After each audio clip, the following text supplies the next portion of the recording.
nós estamos aqui reunidos para buscar aquele que é maior, aquele que traz a luz onde há trevas, aquele que dá vida onde há morte, aquele que é o Deus verdadeiro, não esses deuses falsos que tem aí fora, que trazem apenas prazeres temporários. O que o nosso Deus tem para dar é verdadeiro e é para sempre. Amém. Aleluia. Glória a Deus. E é interessante, né? Que eu tenho falado com Jesus, eu não escolho o tema de pregação. Eu não costumo escolher tema de pregação. Eu pergunto ao Senhor qual é a mensagem, o que Ele quer passar através de mim. E o Senhor, Ele tem feito assim. Glória a Deus, Ele tem tido misericórdia para comigo e tem me respondido quando eu peço. E quando eu perguntei, Ele me deu uma palavra: vingança. E eu fiquei com aquilo no meu coração: Jesus, mas vingança, Jesus? E eu fiquei 2 dias com essa palavra, até que o Senhor foi trazendo, foi desenrolando a mensagem. Eu trouxe minha colinha, né? Para não deixar nada de fora daquilo que o Senhor tem para falar para a igreja. Eu gostaria de ler para a igreja em Romanos 12, versículo 19. Não vos vingueis a vós mesmos, amados, mas dai lugar à ira de Deus, porque está escrito: minha é a vingança, eu retribuirei, diz o Senhor. Até aqui, glória a Deus. Mas antes de entrar no discernimento deste versículo, eu gostaria de falar um pouco sobre o que é a vingança para o homem. O que nós, seres humanos, entendemos como vingança. Aí eu fui lá no dicionário. E o dicionário diz assim, que a vingança é um ato lesivo, ou seja, um ato de provocar lesão, de machucar, de ferir, de agredir, praticada em nome próprio ou alheio, por alguém que foi real ou presumidamente ofendido ou lesado. Esse ato é praticado em represália contra aquele que é ou seria o causador desse dano. É uma desforra. Pode ser também entendido como qualquer coisa que castiga, uma punição, um castigo, uma pena. A vingança, ela é feita com raiva, né? Você fica com raiva por uma injustiça que você acha que aconteceu, que sofreu, e aí você vai para se vingar, para fazer pior, para punir. Não é algo que você faz pensando em justiça, você faz pensando em vingança. Para o homem, vingança não tem nada a ver com justiça. É vingar, é punir, é castigar, é ir às fortes. Agora a gente se pergunta, de onde vem esse sentimento no ser humano? Por que nós nos sentimos assim, com esse desejo de ir às forras quando alguém pratica algo que nós entendemos como sendo algo ruim, algo cruel, um crime? Quantas vezes a gente está na televisão, né? Eu sou humana também. Primeira coisa que vem à mente quando a gente ouve falar de um crime, principalmente se o crime é um daqueles graves, né? Violentos, a gente pensa logo, não, isso daí não precisa nem estar na terra. Jesus leva, ou então, por que não foi ele no lugar do inocente? A gente sempre pensa que o inimigo tem que morrer, o inimigo tem que pagar, o inimigo tem que sofrer mais ainda do que aquele que foi vítima do dolo que o inimigo provocou. Agora, de onde vem esse sentimento que está tão arraigado no coração do ser humano? Então, isso nos faz ir até outros versículos que tem na Bíblia. Lá, em 2 Coríntios, capítulo 4, versículo 4, diz assim: nos quais o Deus deste século cegou os entendimentos dos incrédulos, para que lhes não resplandeça a luz do Evangelho, da glória de Cristo, que é a imagem de Deus. Em 1 João 5,19 diz assim: sabemos que somos de Deus e que o mundo inteiro jaz no maligno. Irmãos, então este mundo, quando nós ligamos a televisão, aparece lá um filme.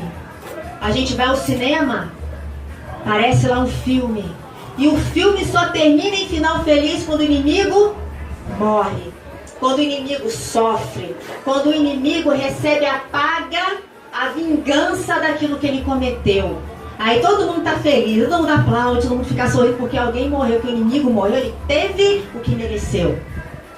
Quando a gente assiste uma novela é a mesma coisa. Eu não assisto mais novela, já nem sei quantos anos mais, nem ligo Rede Globo, essas TVs mais, pra mim morreu, não existe. Aleluia. Mas eu lembro quando eu assistia muitos anos atrás, que no final sempre morria o vilão, sempre aquela megera era atropelada, era humilhada, e todo mundo ficava feliz por conta disso. Então a gente pode analisar que tudo que vem da televisão, músicas do mundo, videoclipe, novela, comerciais, eles vêm nos trazendo as mensagens que são impregnadas pelo príncipe desta terra, pelo maligno. Então ele tenta o quê? Fazer uma lavagem cerebral na gente. Ele tenta programar a nossa mente para aquilo que ele quer que a gente pense. Ele procura programar a nossa mente para aquilo que ele quer que a gente faça. E aquilo que ele quer que a gente pense, que a gente faça, é aquilo que tende ao mal, ao pecado, aquilo que vai contra a palavra de Deus. Aleluia. Então, se hoje nós estamos impregnados desse impulso de buscar vingança, de praticar o mal contra aquele que a gente entende que fez o mal, a gente está expressando essa programação mental que o inimigo faz. Eu vou falar um pouco rapidamente de alguns cantores que têm, são muito conhecidos. Um deles é o Elvis Presley. Todos aqui conhecem Elvis Presley. Elvis Presley começou a cantar numa Assembleia de Deus. Ele era assembleiano. Ele, com 8 anos de idade, ele caminhava pelo corredor da igreja já louvando. E as pessoas glorificavam o nome do Senhor através dos louvores. Jesus usava aquele menino para cantar. Até que ele cedeu à sedução do mundo, ao dinheiro, à fama. E aí o empresário disse, não pode cantar música gospel, tem que cantar música que as pessoas vão comprar, que vão dançar, que vão te fazer famoso. E aí ele se transformou em Elvis the Pelvis, porque ele rebolava muito. Pelvis é o quadril. E esse é o apelido que aquele menino que louvava na igreja recebeu no mundo. Elvis the Pelvis, o quadril, porque ele rebolava muito.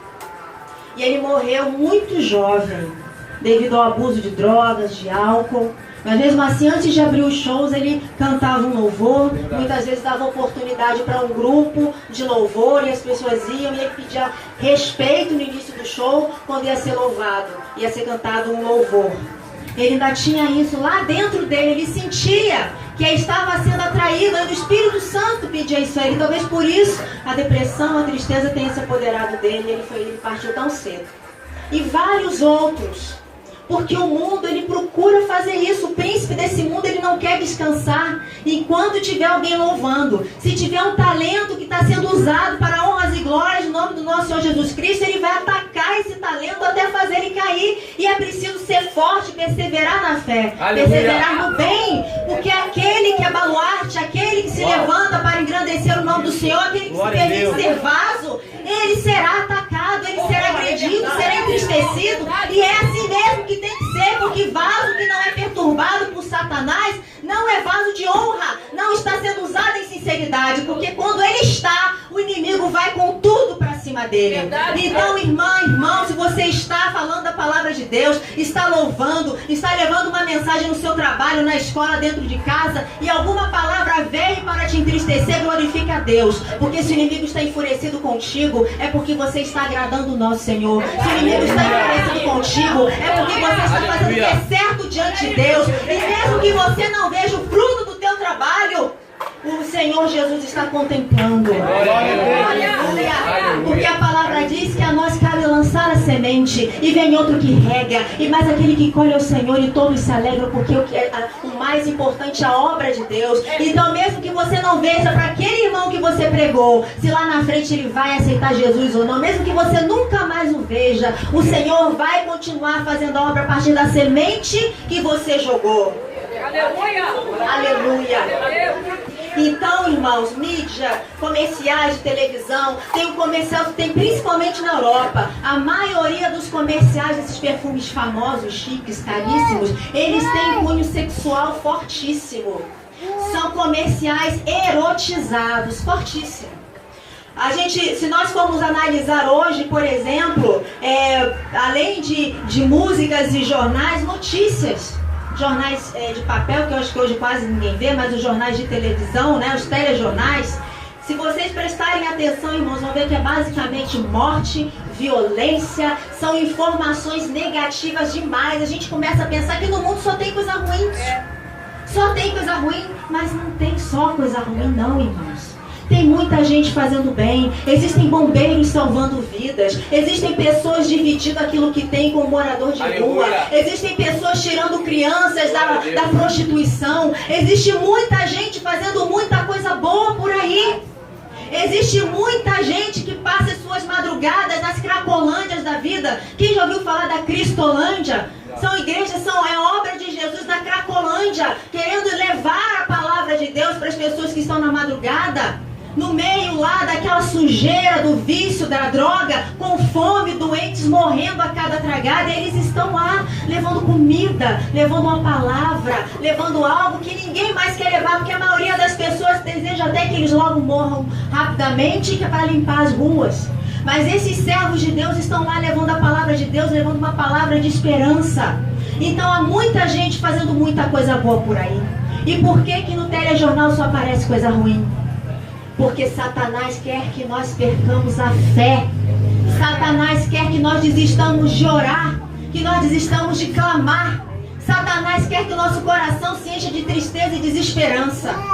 Mas ele não vai conseguir, porque enquanto houver uma igreja aberta, enquanto houver o Espírito Santo de Deus nessa terra, haverá esperança no coração do povo. Aleluia! Glória a Deus! Glória a Deus.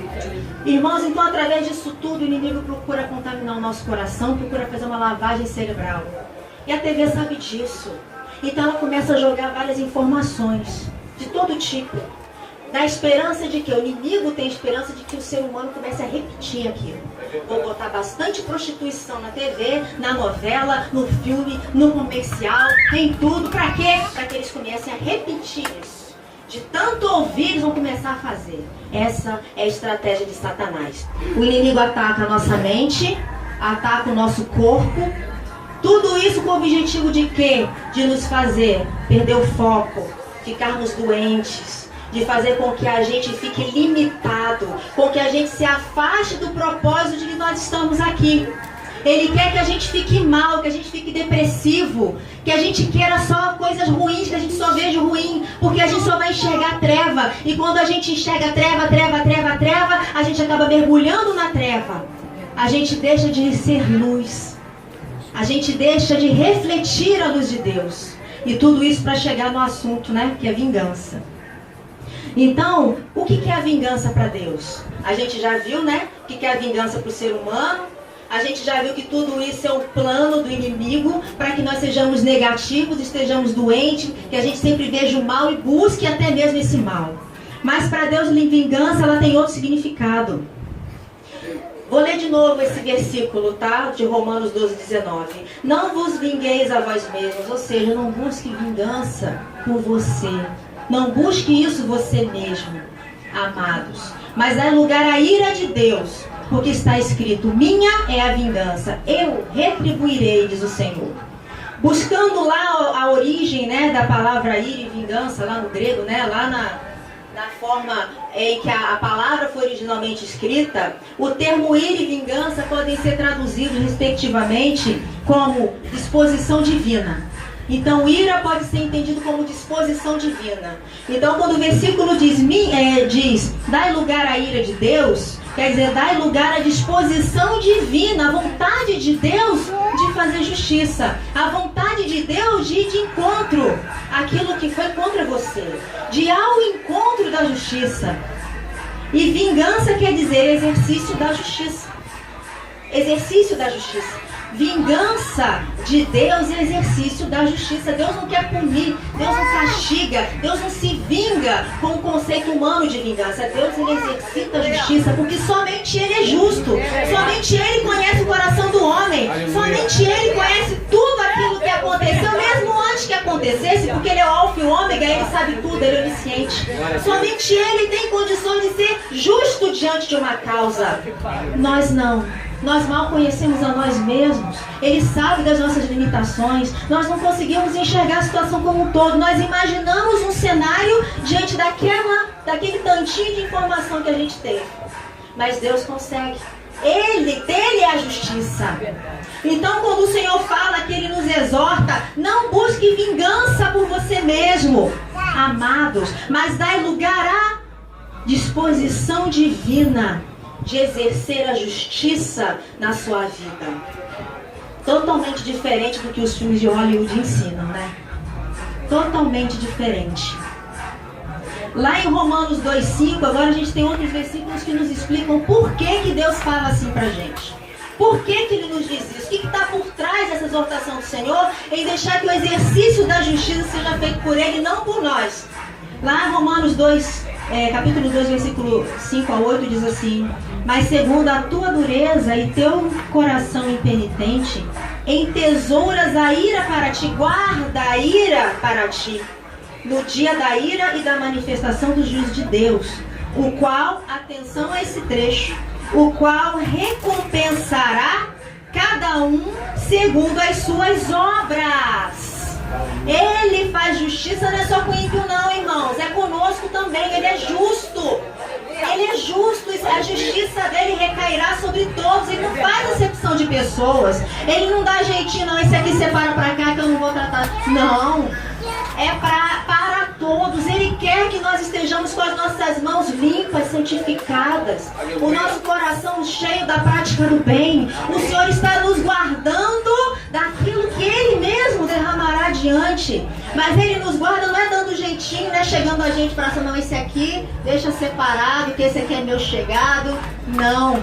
Ele nos guarda disso, nos exortando lá no início, para que nós façamos o bem, para que nós não atraiamos a ira da vingança para o nosso coração, porque Ele não quer que nós nos sujemos, que nós pratiquemos o mal, porque no dia da justiça nós seremos recompensados pelos nossos atos. E atos não é só das nossas mãos, esses atos são do nosso coração, são do nosso pensamento. Porque pecado não é só aquilo que todo mundo vê, pecado é aquilo que Deus vê na nossa vida. Isso muitas vezes somente Ele vê.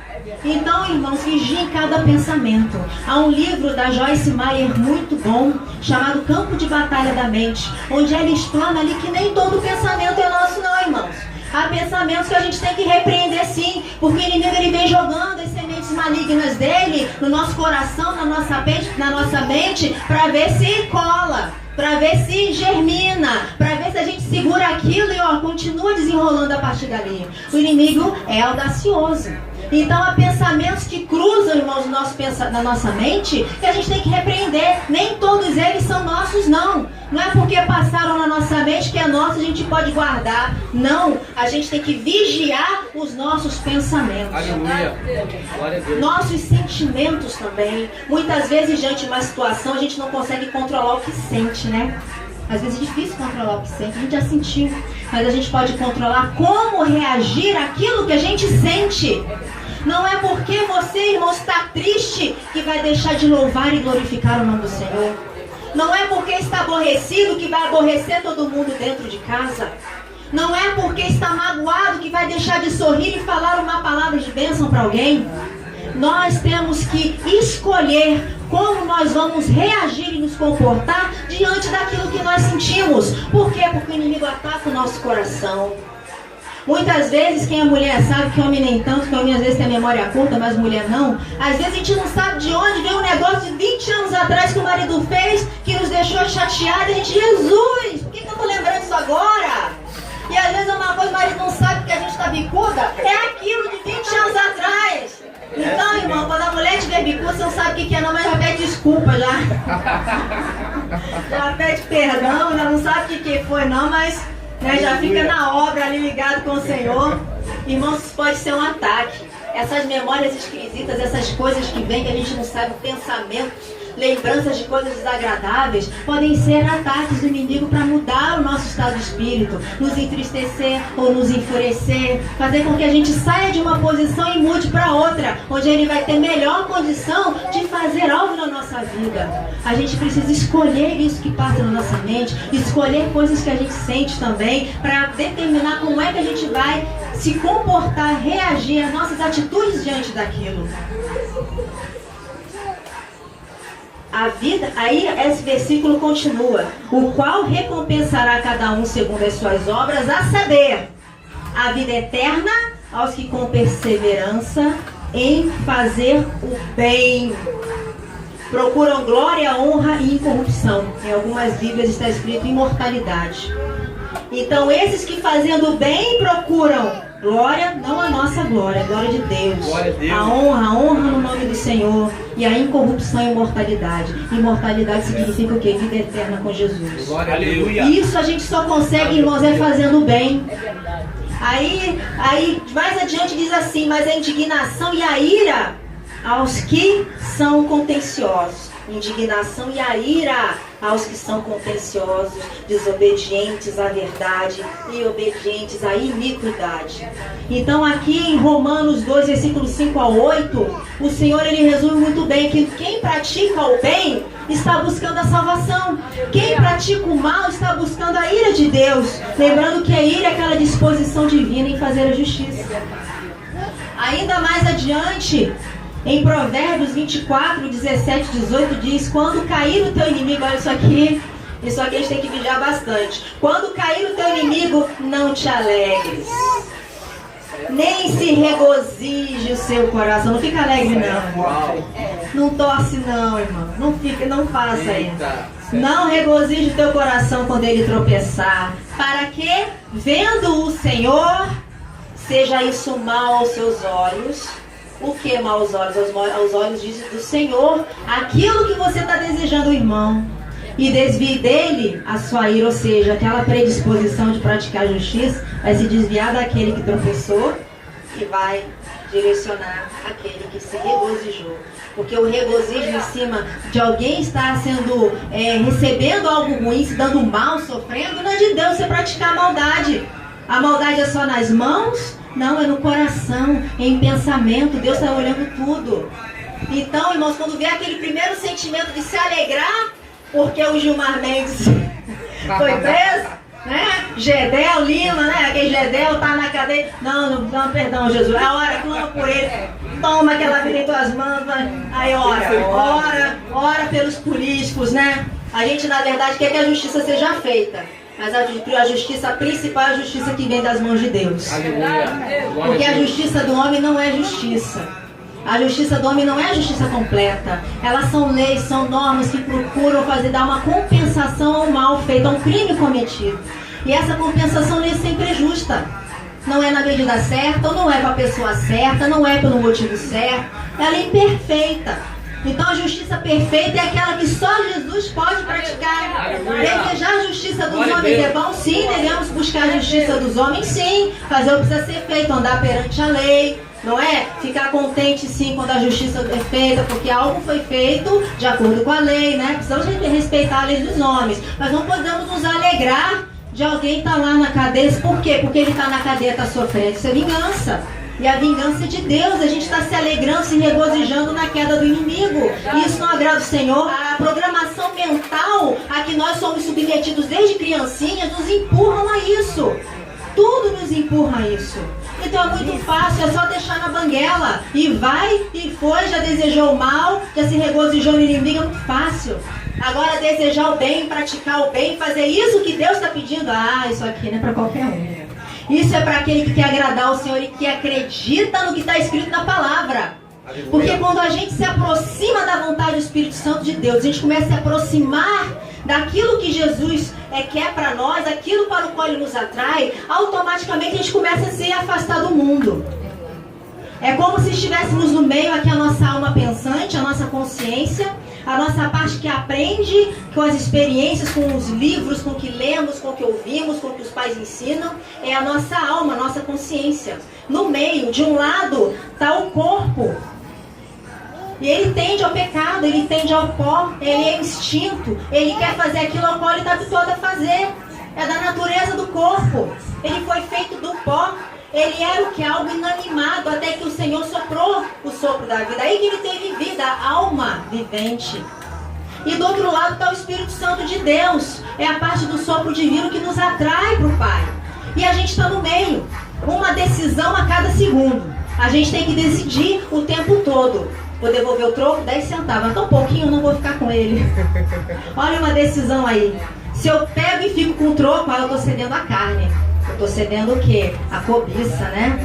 Aí você deu mais um passinho em direção à carne, em direção ao pó, em direção ao instinto, em direção a isso que o mundo quer que a gente faça. Agora não é 10 centavos, mas não é meu. É dele. Eu vou lá, vou andar 2 horas. Vou lá na casa dele, é só o quê? Mas eu vou devolver porque ele não é meu. Aí a gente deu um passinho em direção ao que? A justiça. Aquilo que é correto, fazer aquilo que agrada a Deus, aquilo ao qual o Espírito Santo nos atrai. E cada decisão que a gente toma, que nos aproxima de Deus, também nos afasta do pecado. E aí a cada momento mais a gente vai se aproximando tanto que a gente passa a se ver como estrangeiro, como alienígena. Eu não faço mais parte desse mundo, sou de outro lugar. Eu sou daquele lugar lá que o Senhor foi preparar para mim. Aleluia. Eu não sou deste mundo, eu sou do mundo lá, ó, de Jesus. Porque ele disse que meu reino não é aqui, então o meu também não é. O meu reino é o mesmo de Jesus. Então a gente começa a se achar estrangeiro na nossa própria terra. Porque a gente cada vez mais, está se afastando. Já perceberam, irmãos, que quando a gente está muito perto, às vezes a gente não consegue enxergar direito, né? Quem tem hipermetropia, então sabe mais ainda, tem que afastar para ver melhor. Né? Então a mesma coisa ao mundo. Quanto mais a gente se afasta dele, mais a gente enxerga melhor. Quando a gente está mergulhado nele, quando o ser humano está mergulhado nesse pecado, ele não está enxergando aquilo que ele está fazendo. Ele é como se estivesse anestesiado no meio do pecado. Aí conforme ele vai saindo pela palavra de Deus, na pregação, na oração, na obra, né? Aceita Jesus, aquele caminhar, e ele começa a se aproximar mais do Espírito Santo de Deus, se afastar do mundo, ele começa a enxergar melhor. Começa a ver, era ali que eu ficava? Não acredito que eu fiquei ali esse tempo todo. Era aquilo que eu fazia? Gente, eu não me dava conta de que eu fazia isso. É como se as pessoas começassem a ter os seus olhos verdadeiramente abertos. É a verdade que liberta. Aleluia! A verdade que liberta. Glória a Deus! Sim, pelo verbo, que é o verbo é a palavra. Aleluia. E o verbo se fez homem, que é o homem, é Jesus. Jesus é a própria palavra. Liberta e nos alimenta. Aleluia! Quando nós nos aproximamos da prática dessa verdade, nós praticamos o verdadeiro cristianismo. Porque ser cristão não é se autodeclarar cristão e frequentar uma igreja semanalmente. Ser cristão é praticar o que Cristo ensinou. Em atos, em pensamentos. É praticar em cada escolha que a gente faz. Cada segundo nós estamos diante de uma escolha, decisões. E quanto mais a gente se distancia do mundo, mais a gente começa a ver melhor. É como se a gente estivesse subindo num balão e olhando a gente consegue ver tudo. Ali tem um rio, ali tem um pecado, ali... Nossa, aquilo tem também, eu nem sabia que tinha. Eu estava lá perto e não via. É porque o pecado faz isso, ele nos cega. A gente precisa se afastar do mundo. E se afastar do mundo não é deixar de habitar o mundo, né? Se afastar do mundo é deixar de praticar aquilo que o mundo quer que a gente pratique. Se afastar do mundo é se aproximar de Deus. E quando a gente faz isso? Quando a gente pratica o bem. Porque o Espírito Santo de Deus em nosso coração, ele é uma bússola.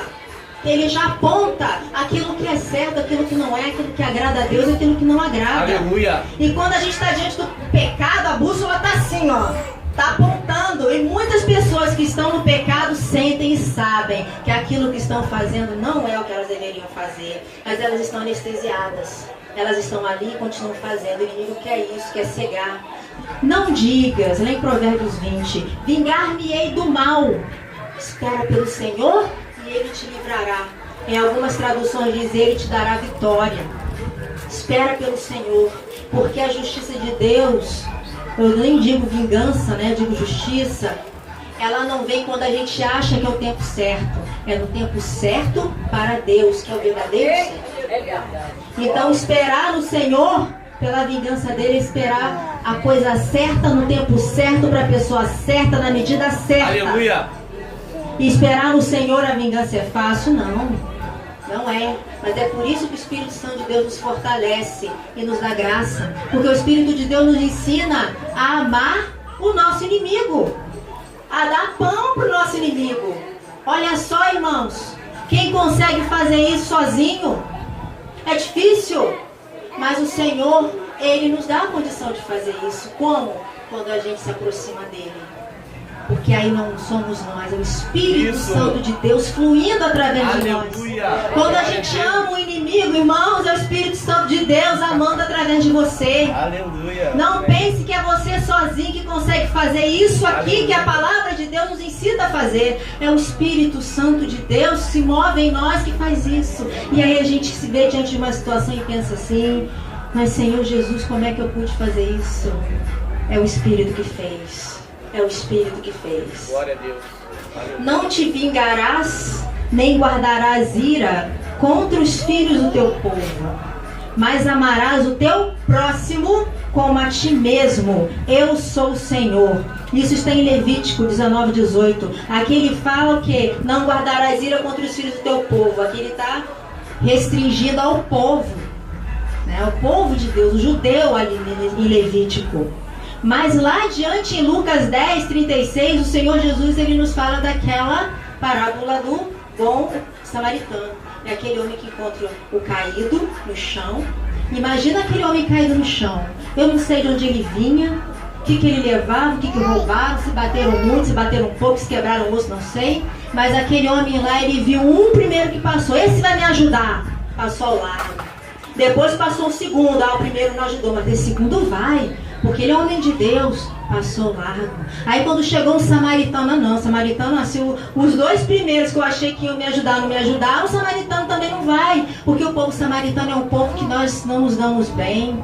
O samaritano é um povo que a gente chama até de cachorrinho, né? Os judeus, que o povo de Samaria era um povo mestiço, era um povo misturado. Então eles não olhavam muito bem para aquele povo, chamavam de cachorros. Então imagina aquele homem no chão pensando: esse daí não vai me ajudar não, difícil, hein? Acho que eu vou morrer aqui mesmo. E aí aquele homem que ele não esperava que o ajudasse, o ajudou, fez o bem para ele. E aqui então nessa passagem, Jesus nos ensina quem é o nosso próximo. Não é só aquele do nosso povo, não é só a nossa família, não é só os membros da igreja onde nós congregamos, não é só crente, é todo aquele que precisar, seja inimigo, seja um estranho, seja amigo, seja o Gedel, seja o Temer, seja o Lula, seja quem for. Pode ser o pezão, tá com fome, precisando de uma água gelada. Jesus quer que você dê água gelada para ele, irmão. Aleluia. É fazer o bem. É isso que Jesus ensina. Por quê? Porque quando nós fazemos esse bem, tem um versículo aqui, eu não lembro agora se eu coloquei aqui, que ele fala que o mal é combatido com o bem. Mal não é com mal. Essa coisa de mesma moeda não é assim.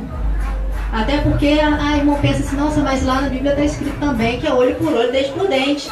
Mas Jesus mais à frente ele diz assim: lá está escrito olho por olho, dente por dente. Mas eu digo, se algum te agredir, te der um tapa no rosto, ofereça outra face.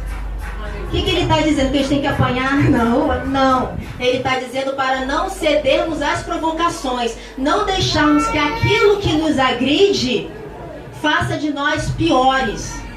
Irmãos, o mundo é mau? É. Mas o mundo vai fazer com que nós nos tornemos maus também? É porque o mundo é mau que a gente ficará mal também?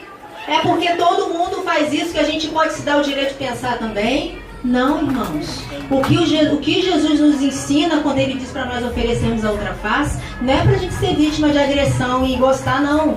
Ele está nos dizendo para nós não cedermos àquela agressão. Porque naquela época, e quem já viu também em alguns filmes antigos, a pessoa tirava uma luvinha e puf, né? Aquela luvinha no rosto assim da pessoa. Machucava? Não machucava, mas ofendia a honra da pessoa.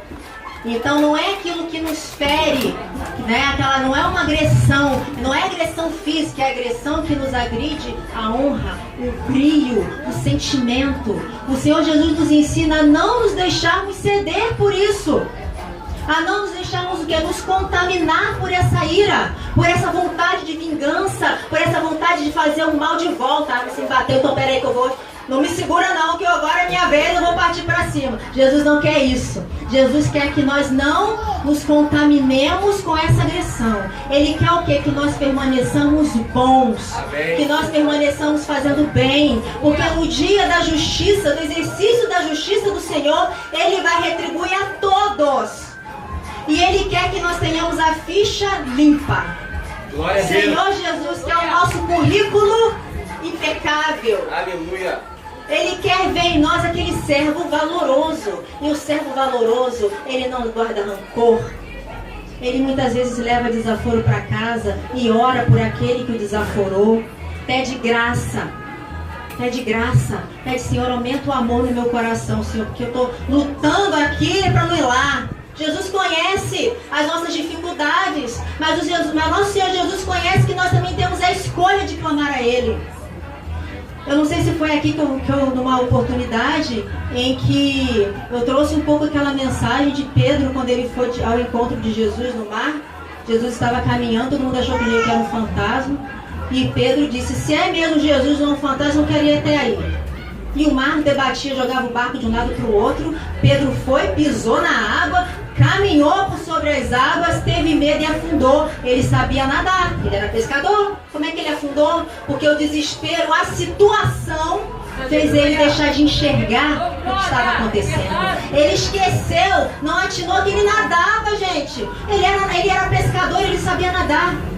Mas ali no momento em que ele afundava, o que ele fez? Clamou a Jesus.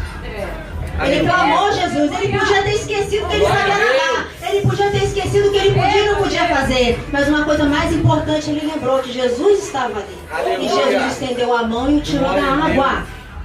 Irmãos, nosso Senhor sabe as nossas limitações e o que o mundo nos incita a fazer. E sabe que muitas vezes o negócio é difícil, mas Ele também sabe que ao clamar o nome dEle, Ele estará ali, ó, junto de nós, estendendo a mão para nos ajudar. A palavra dEle nos ensina que não há tentação nenhuma que seja maior do que a nossa capacidade de resisti-la. Significa que só cai quem quer. Porque se resistir, clamar, irmãos, Deus não fez ninguém para cair no pecado, não. Deus deu toda a condição para nós sermos vitoriosos. O inimigo às vezes nos ensina, não, mas não deu, a carne é fraca. Não, a carne é fraca não. Quando Jesus falou isso lá, é porque os discípulos que ele queria que estivessem orando com ele na última noite que ele tinha antes de ser preso, eles dormiram porque eles se cansaram durante o dia. Era cansaço, irmãos. Não era luxúria não, era cansaço mesmo. E eles não aguentaram e dormiram. Olha o que o mundo faz. Então, irmãos, a vingança, o desejo de vingança, ele só existe se nós tivermos no nosso coração esse ímpeto de praticar o mal. Se nós tivermos nosso coração cheio de desejo de fazer o bem,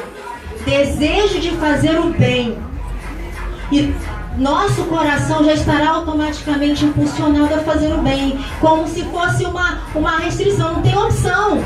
Eu não tenho opção de fazer o bem ou o mal. Eu sou cristão, amo Jesus, eu quero ir para a glória. A minha única opção é fazer o bem. Porque a outra opção é morte. Isso eu não quero, isso não é para mim, então está fora. Então só me resta o quê? O bem. Eu quero o bem. É o bem que eu vou praticar. É uma contraprogramação mental. O inimigo nos programa a praticar o mal, seja através da iniquidade, da violência, da prostituição, porque é tudo isso o tempo todo. Essas músicas funk, sexo, violência, é barulho de tiro. O carnaval lá da Bahia, a metralhadora, é violência o tempo todo. O inimigo quer que a gente repita isso. Então nós precisamos fazer uma contraprogramação mental. Eu vou fazer o bem. Eu amo Jesus, a minha família é Jesus, a minha vida é de Jesus, eu vou fazer o bem, a Deus a honra e a glória. E está passando um pensamento esquisito na cabeça, começa a glorificar, vai ler um versículo, é contra a programação mental. A nossa luta não é contra a carne, a nossa luta é contra aquilo que o inimigo quer que a gente faça, é espiritual. É na contaminação invisível. O inimigo, irmãos, quer passar desapercebido. Ele quer passar desapercebido. Eu poderia me estender aqui muito mais, porque existem outros versículos. E falar de Deus, como a pastora disse, é muito bom. É muito bom. Porque alimenta a gente. Nos alimenta. Nos faz refletir. Nos faz pensar assim, vem cá, mas é assim o mundo que eu tô? Peraí, deixa eu acordar. Deixa eu acordar dessa hipnose que o mundo está fazendo na minha cabeça. Irmãos, novela da Globo. Irmão, eu sei que às vezes é uma distração ótima, né? É uma distração, mas é contaminado. Vai assistir outra coisa, né? vai assistir outra coisa, vai louvar. Louvar também distrai e é bom, agrada ao Senhor. Aleluia. Irmãos, mais uma última coisa que eu estou sentindo no meu coração de compartilhar. Muitas vezes a gente pensa assim, como é que eu vou substituir isso na minha vida? Ah, se eu tirar a novela, eu preciso colocar outra coisa no lugar. Vem sempre assim, substituição. Não é para substituir, é para tirar. É para tirar, é para tirar, é para tirar. Não é para substituir. Ah, mas eu tenho um amigo tão simpático, ele trai a esposa, ele bebe, mas ele é tão engraçado, meu amigo do trabalho. Irmãos, a gente precisa escolher a companhia, irmãos. É para ser amigo? Então ser amigo dele, fala de Jesus para ele. Aconselha ele. Ah, mas ele não vai querer mais ser meu amigo, mas se for amigo de Jesus, tá ótimo. Irmãos, não é para substituir. É para tirar, é para tirar. Jovens, sei que na escola, na faculdade, às vezes tem aquele amigo que é super bacana, não é? Mas é apaixonado por uma pornografia. Irmão, irmãozinho, irmãzinha, fala com ele, fala de Jesus. Porque esses coleguinhas, eles não querem estar sozinhos. Eles, a gente sabe porque eles nos apresentam o pecado. Eles querem levar. E o jovem, o adolescente, ele tem, já faz parte da natureza do jovem e do adolescente, é querer se enquadrar no grupo. Irmãos, mas nós precisamos nos enquadrar no grupo de Jesus. Se tiver fora, olha o Salmo 1. O Salmo 1. Olha a roda dos escarnecedores, olha o caminho do ímpio. Não se detenha nele. Não fique na roda dos escarnecedores. O grupinho está falando um monte de palavrão que vai fazer, vai acontecer, né? Pede licença, não, isso aqui é papo, não é pra mim não. Beleza, tchau, e vai embora. Precisamos agradar Jesus, Espírito Santo de Deus. Lembra que nós estamos no meio fazendo escolhas a cada momento. E Jesus está olhando o nosso coração. Se é para tirar, irmão, tira. Não pense em substituição. Estamos em guerra dos últimos dias. Estamos em guerra dos últimos dias. Nós não temos tempo para perder com vaidade. Não temos tempo para perder com medinho de magoar alguém. Precisamos falar de Jesus com muito amor no coração, mas falar de Jesus. Precisamos ter paciência, insistência, mas falar de Jesus com amor e perseverança. Precisamos retirar da nossa vida tudo aquilo que sabemos que não agrada a Deus, porque no dia do juízo o Senhor vai retribuir os nossos atos. Sejam eles pelas mãos, coração ou pensamento. Precisamos vigiar, porque quanto mais a gente se afasta do mundo, a gente começa a ver tudo, a gente vê não vale a pena. Não vale a pena. E aí a gente se aproxima da glória e a gente vê que aquilo é uma eternidade, não tem fim. Compara o tamanho daqui com ali. Do mundo, o tempo que a gente passa no mundo e o tempo que a gente vai passar com Jesus. Vale a pena abrir mão. Aleluia. Irmão, mas é tão bom, eu estou tão acostumado com isso já. Irmão, o pecado, ele é fácil acostumar, ele traz prazer. O inimigo, ele não apresenta pecado amargo, vai ser amargo lá depois, quando a gente cai na guerra e vê de onde está. Mas quando a gente entra, parece muito bom. Parece bom demais. O inimigo não apresenta pecado ruim, ele é estrategista. Ele é o melhor antropólogo que tem. Ele observa o ser humano a vida toda. Desde que Deus botou Adão lá no paraíso, ele está observando a humanidade. Ah, aquela irmã piscou do lado, eu acho que ela está pensando nisso aqui. Opa, vou ver se eu acho uma brecha. Ele nos observa o tempo todo, ele tem experiência nisso. Nós precisamos contra-atacar com o quê? Com o bem, com oração e com vigilância. Bem, oração e vigilância. Bem, oração e vigilância. Vamos repetir? Bem, oração e vigilância. Essas 3 palavras é que nos levarão à glória. O Senhor quer que façamos o bem a nós mesmos e ao próximo. Seja o próximo o nosso querido amigo, parente mais amado, ou o inimigo que acabou de fazer uma violência para com alguém que a gente ama. É difícil, mas é o que Deus quer de nós. Por quê? Porque não vale a pena. O mundo não vale a pena. O mal não vale a pena. O ódio não vale a pena. O pecado não vale a pena. Os prazeres da carne não vale a pena. O que vale a pena são os prazeres do Espírito. O gozo do amor de Deus. Sentir a presença do Senhor e transbordar de alegria e derramar lágrimas de regozijo na presença do Senhor. São prazeres do Espírito que nós devemos buscar. E muitas vezes a gente nem sabe mais o que é isso, porque o mundo não deixa ver. Estamos vendados, é um véu atrás do outro, tampando a nossa visão. Às vezes a gente pensa em empatia. O que é empatia?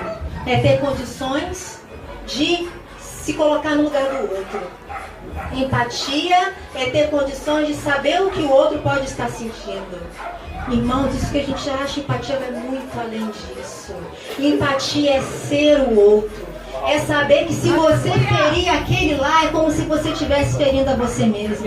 Porque Jesus, Ele quer que nós sejamos um. Ele quer que nós sejamos um. Imagina! 200 e tantos milhões de brasileiros, fora os 7 bilhões e tal no mundo. Um. Jesus diz para sermos um com Ele, porque através dele seremos um com Deus. É Deus que nos liga. Se nós não estivermos ligados a Deus, nós não vamos nunca estar ligados ao próximo.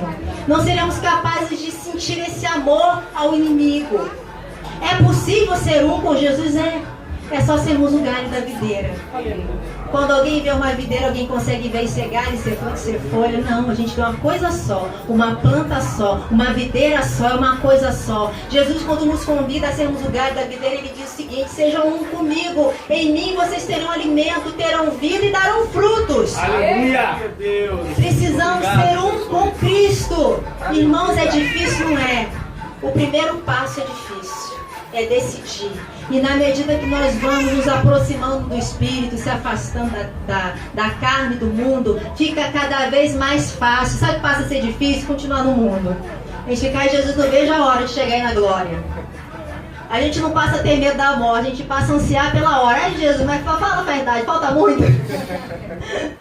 A gente desapega do mundo. É uma coisa maravilhosa, irmãos. Vou contar para os irmãos uma oportunidade que Deus me deu, que foi um presente muito grande. Foi uma bênção maravilhosa.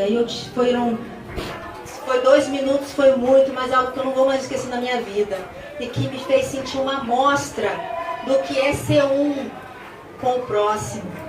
Eu estava chegando no centro do Rio, perto do Largo da Carioca, onde eu trabalho. E eu estava caminhando em direção ao edifício central, que eu ia tomar um cafezinho. E quando eu estava chegando lá, caminhando, quase chegando no edifício central, eu comecei a sentir algo diferente. Era como se eu tivesse mudado. E aí eu olhava para as pessoas na rua e eu não tinha medo delas. Sabe quando você está no centro do Rio, que você tem medo que pode ser um pivete, pode aparecer alguém, você anda assim assustado, olhando para todo lado, imaginando aqui que está meio estranho, melhor passar para outra calçada. Eu não senti isso, irmãos. Eu não tinha mais medo de ninguém. Eu amava todo mundo. Sabe, um filho, que às vezes o filho é feio, teimoso, arteiro, mas a gente ama ele assim mesmo. Independentemente do que ele fez, independentemente da malcriação, a gente ama incondicionalmente. Não é porque me deu algo ou porque me ama também, é porque amo. Porque eu quero amar, porque eu sinto amor. E eu andava na rua, irmãos, eu sentia isso. Eu olhava para as pessoas e falava assim: eu amo essa pessoa. Eu amo aquele ali também. Nossa, aquele lá tá cara de bandido, mas eu amo aquele homem. E aí eu cheguei na fila do cafezinho e eu sentia aquilo. E parecia que eu não estava mais ali. Era como se eu tivesse passado para um outro nível de sentimento. E aí eu senti, é isso que é amar. É isso que é amor. É isso. Quando você sente desse jeito pelas pessoas, é muito fácil você tirar o que você tem e dar. Ah, não, você está descalço, mas em casa eu tenho sapato, toma o meu, ó. E entrega para o estranho na rua porque está descalço. Fica fácil. Isso durou uns 2 minutos e aí foi esmaecendo e sumiu e eu voltei ao normal. Eu fiquei, Jesus, mas eu quero mais, Jesus. Porque quando a gente sente assim, a gente se sente poderoso, a gente se sente, nada nos atinge, a gente não tem mais medo. A gente não tem medo das outras pessoas. A gente ama e o amor nos enche, nos alimenta e tá tudo bem. Tá tudo ruim, mas tá tudo bem.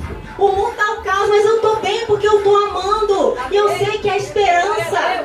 E eu sei que aquela pessoa lá tá recebendo esse amor e que se todo mundo tiver isso, se uma pessoa ou outra tiver esse amor, essa pessoa vai ter ajuda quando ela precisar. Ela não vai morrer de fome, ela não vai morrer sem ajuda, ela não vai morrer sem Jesus, porque vai ter alguém que vai lá no leito de morte dela. E esse leito de morte pode ser uma sarjeta do lado de um bar. Esse leito de morte pode ser o lado da pessoa caída numa boca de fumo. Vai ter alguém com esse amor que vai lá ajudar essa pessoa. Aleluia. Irmãos, eu senti isso por 2 minutos. Foi fabuloso.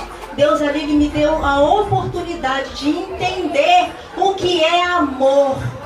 A gente pensa que a gente ama, mas a gente está tão programado mentalmente.